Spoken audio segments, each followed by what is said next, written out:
കുട്ടികളിൽ സമ്മർദ്ദം ലഘൂകരിക്കാനും ഉല്ലാസത്തിനുമായി സ്കൂളുകളിൽ പ്രത്യേക സമയം ഏർപ്പെടുത്തുമെന്ന് മുഖ്യമന്ത്രി പിണറായി വിജയൻ.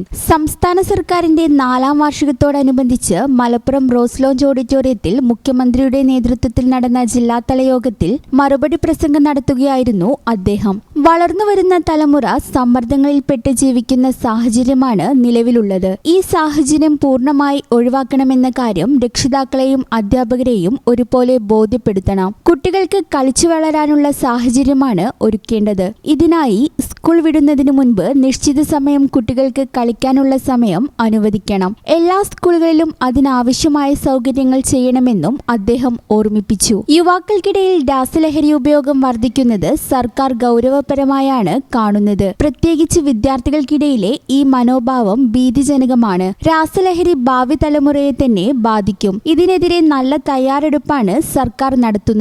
നിരന്തരമായ ചർച്ചകൾക്ക് ശേഷം നടപടികൾ ശക്തമാക്കിയിട്ടുണ്ട്. കൂടാതെ സ്കൂൾ തുറക്കുന്ന ജൂൺ മാസത്തിൽ ലഹരിക്കെതിരെ ക്യാമ്പയിൻ ശക്തമാക്കും. ഇതിനായി വിദ്യാർത്ഥികളോട് നിരന്തരം ഇടപെടുന്ന അധ്യാപകർ കൗൺസിലർമാരായി മാറുകയാണ് വേണ്ടത്. അതിനുള്ള പരിശീലനം സർക്കാർ തലത്തിൽ നൽകും. ഒരു വിദ്യാർത്ഥി മയക്കുമരുന്നിന് അടിമപ്പെട്ടതായി ശ്രദ്ധയിൽപ്പെട്ടാൽ അത് രഹസ്യമാക്കി വെക്കരുതെന്നും കൃത്യമായ കൗൺസിലിംഗും മറ്റും നൽകി മാറ്റിയെടുക്കാൻ സാധിക്കണമെന്നും അദ്ദേഹം കൂട്ടിച്ചേർത്തു. ഇത്തരത്തിൽ പൊതുജീവിതത്തിലേക്ക് കടന്നുവന്നവരെ ഒറ്റപ്പെടുത്തരുതെന്നും ചേർത്ത് നിർത്തുകയാണ് വേണ്ടതെന്നും അദ്ദേഹം ഓർമ്മിപ്പിച്ചു. സാമൂഹ്യക്ഷേമ പ്രവർത്തനങ്ങൾ നിറവേറ്റണമെങ്കിൽ സംസ്ഥാനത്തിന് അതിനാവശ്യമായ വരുമാനമുണ്ടാവണം. നിലവിൽ 60 ലക്ഷം ആളുകൾക്ക് സാമൂഹിക പെൻഷൻ നൽകുന്നുണ്ട്. കൂടാതെ ഇൻഷുറൻസ്, വീട് നിർമ്മാണം, സൗജന്യ ചികിത്സ തുടങ്ങിയ കാര്യങ്ങൾക്കുള്ള ചെലവ് കണ്ടെത്തുകയും വേണം. ഇതിനായാണ് നികുതി വർധനവ് ഏർപ്പെടുത്തിയത്. അത് പ്രയാസമായി തോന്നുമെങ്കിലും ആ തുക പരസഹായത്തിനായി ഉപയോഗിക്കുന്നതെന്ന ചിന്ത വേണം. വളരെ ചുരുക്കം മേഖലയിൽ മാത്രമാണ് നികുതി ചുമത്തുന്നത്. പരിമിതമായ നികുതി മാത്രമാണ് ഇപ്പോൾ സംസ്ഥാന സർക്കാരിന്റെ വരുമാന മാർഗം. ലൈസൻസും മറ്റു നിയമവശങ്ങളും പാലിച്ച് വരുമാന മാർഗം കണ്ടെത്തുന്ന വ്യാപാരികളെ ബുദ്ധിമുട്ടിലാക്കുന്ന തെരുവ് കച്ചവടക്കാർക്ക് പ്രത്യേക ക്രമീകരണം നടത്തും. തോന്നിയ പോലെ എവിടെയും വ്യാപാരം നടത്തുക എന്നത് അംഗീകരിക്കാൻ കഴിയില്ല. മാനുഷികമായ പരിഗണന വെച്ച് ഇവർക്ക് നിയന്ത്രണങ്ങൾ ഏർപ്പെടുത്തും. സംരംഭങ്ങൾക്ക് കൂടുതൽ ധനസഹായം ഭാവിയിൽ അനുവദിക്കുമെന്നും നിലവിലെ സ്ഥിതി തുടരുന്നതാണ് നല്ലതെന്നും അദ്ദേഹം പറഞ്ഞു. സംസ്ഥാനത്ത് പൊതുവിദ്യാഭ്യാസ രംഗം ഏറെ മുന്നോട്ട് പോയിട്ടുണ്ട്. 2016 1000-ൽ പരം സ്കൂളുകൾ അടച്ചുപൂട്ടലിന്റെ വക്കീലായിരുന്നു. 5 ലക്ഷത്തോളം വിദ്യാർത്ഥികളെ ഇത് ബാധിക്കുമായിരുന്നു. എന്നാൽ നിലവിൽ രാജ്യത്തെ ഏറ്റവും മികച്ച വിദ്യാഭ്യാസ രംഗം കേരളത്തിലാണ്. എല്ലാവർക്കും ഗുണമേന്മയുള്ള വിദ്യാഭ്യാസം ലഭ്യമാക്കുക എന്നതാണ് സർക്കാർ ലക്ഷ്യം. അതിനുവേണ്ടിയുള്ള നടപടികൾ പടിപടിയായി ചെയ്തുകൊണ്ടിരിക്കുകയാണെന്നും മുഖ്യമന്ത്രി പിണറായി വിജയൻ പറഞ്ഞു. വർഗീയതയെ പ്രതിരോധിക്കാൻ നമ്മൾ ഒന്നിച്ചു നിൽക്കണം. മതനിരപേക്ഷതയ്ക്ക് ഊന്നൽ നൽകി അത്തരം വിഭജന ചിന്തകളെ പൂർണ്ണമായി ഒഴിവാക്കി ഐക്യത്തോടെ ജീവിക്കണം. കാർഷികോൽപ്പന്നങ്ങളുടെ മൂല്യവർദ്ധനവ് കർഷകർക്ക് നേട്ടമുണ്ടാകും. ഇതിനായി കാർഷിക രംഗത്ത് ഉൽപാദനക്ഷമത വർദ്ധിപ്പിക്കണം. ഇതിനെല്ലാമുള്ള സംവിധാനങ്ങൾ പുരോഗമിക്കുകയാണ്. മഴമറ പോലുള്ള പുതിയ സംവിധാനങ്ങൾ കൊണ്ട്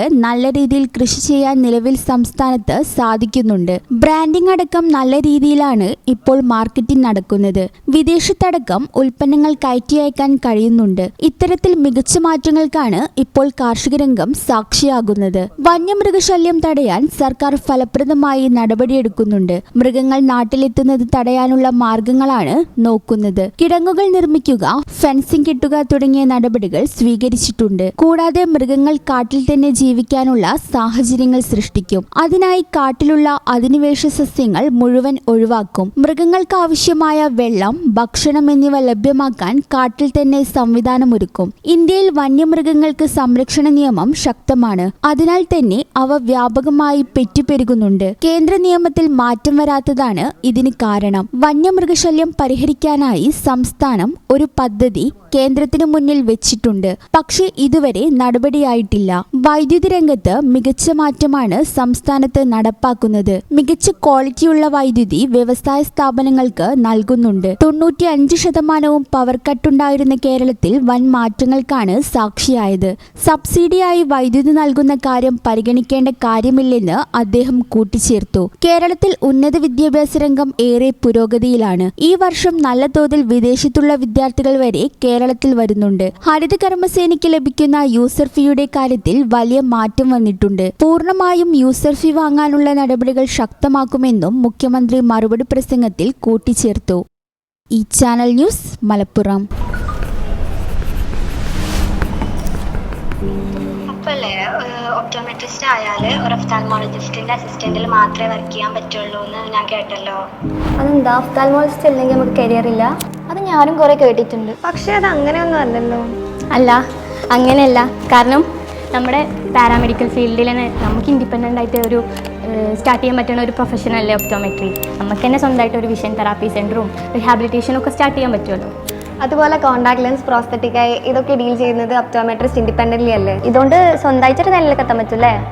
അവൾ ചോദിച്ചിരുന്നത് ഒപ്റ്റോമെട്രി പഠിക്കാൻ ഏറ്റവും ബെസ്റ്റ് കോളേജ് ഏതാണെന്ന്. അതിന് നമ്മുടെ ഇസ്ലാം ഉണ്ടല്ലോ. ഇവിടെ ആകുമ്പോൾ ഈ പറഞ്ഞ ഡിപ്പാർട്ട്മെൻറ്റ്സ് ഒക്കെ ഉണ്ട്. അഡീഷണലി നമുക്ക് ഈ വീക്കിലി കിട്ടുന്ന കേസ് പ്രസൻറ്റേഷൻസും അതുപോലെ ഈ ക്യാമ്പ്സും ഒക്കെ സ്റ്റുഡൻസിന് കൂടുതൽ ബെനിഫിറ്റ്സ് അല്ലേ.